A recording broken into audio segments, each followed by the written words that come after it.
El 6 de noviembre de 1922 es marcada como una fecha importantísima para el Uruguay. La primera estación radial estable y de carácter comercial emitía al aire en nuestro país. ¿Pero cómo surgió? Bueno, en el año 1921, General Electric instala un transmisor de 10 vatios de potencia en su local, además de instalar también una antena en la azotea. Estos serían los primeros movimientos del pronto nacimiento de la radio uruguaya. Posterior a la llegada de transmisores y antenas, surgirían pruebas experimentales en la Casa de Gobierno, el Teatro Urquiza y el Teatro Solís. Esta última fue una de las más importantes, ya que tuvo una enorme trascendencia en el público montevideano.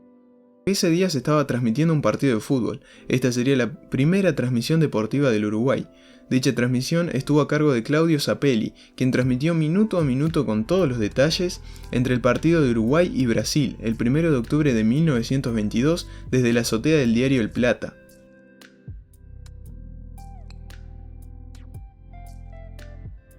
Ese mismo año, Sebastián Paradisábal compra a General Electric un transmisor, que instalará en el Hotel Florida. Esta radioemisora iniciará sus transmisiones el 6 de noviembre de 1922. Sí, la fecha que nombramos al principio. Su primer locutor fue Luis Viapiana.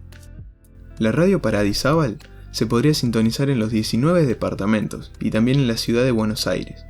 El mismo año, concretamente el 12 de noviembre, se dio también en esta radio el primer discurso político difundido por una radio en Uruguay, de mano del señor José Valle y Ordóñez.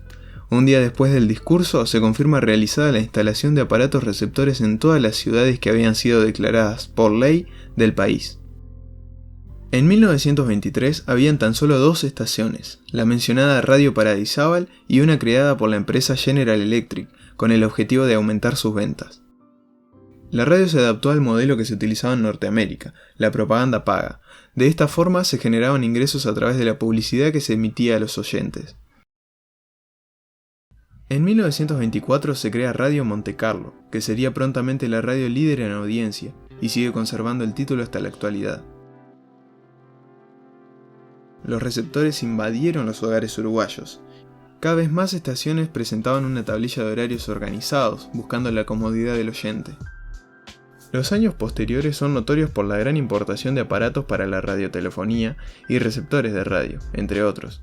Este incremento tiene una explicación bastante sencilla, el fútbol, sobre todo destacando el año 1930, cuando las importaciones de estos aparatos mostraron un increíble aumento, claramente debido al primer campeonato mundial de fútbol que se estaba dando en nuestro país. En los siguientes años la radio pasará a formar parte de la casa de la mayoría de familias uruguayas, funcionando como la fuente de información, entretenimiento y ocio. Un censo de 1947 mostraba que era más probable encontrar una radio en una casa de familia que una plancha o un teléfono. Es correcto decir que la radio destaca principalmente como medio para escuchar música, que iba desde el tango nacional hasta el nuevo rock and roll que llegaba desde afuera. Incluso es destacable la cantidad de nuevas bandas y cantantes que se hacían conocer por este medio. Es destacable también el radioteatro y los comediantes de la época. El humor y la fantasía también era llevado al oído de la gente a través de la radio. Muchos de los oyentes luego concurrían al teatro para ver a estos actores en vivo.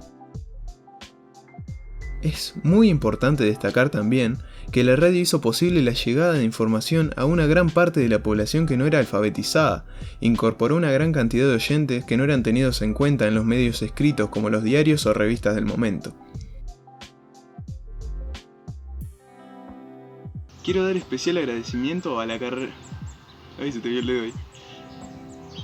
Quiero dar especial agradecimiento a 2 páginas. El primero es un canal de YouTube de la carrera de comunicación de la Universidad de Buenos Aires y la segunda es La Galena del Sur, que fueron las principales fuentes de información para este video. Espero que les haya gustado. Nos vemos.